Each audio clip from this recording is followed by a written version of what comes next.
الله یو نه دی خو دا بس مایره شه ده طالبان لغونتي وښیي چې د کلي مازدیګر څوک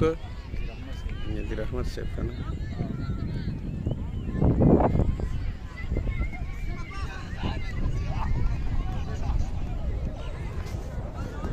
الله دې روغ جوړ کړي پهلوان سړی دی خو چې بس بیمار دی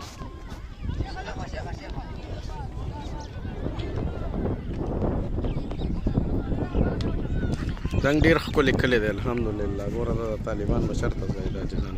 دا ګوره دی خو دا طالبان دا د کلي خلک که نه شپږ اته ټیمه لګیا دي ښه او دا ښه خشتګ دغه کېږي ښه ورزش او ښه تفریح ده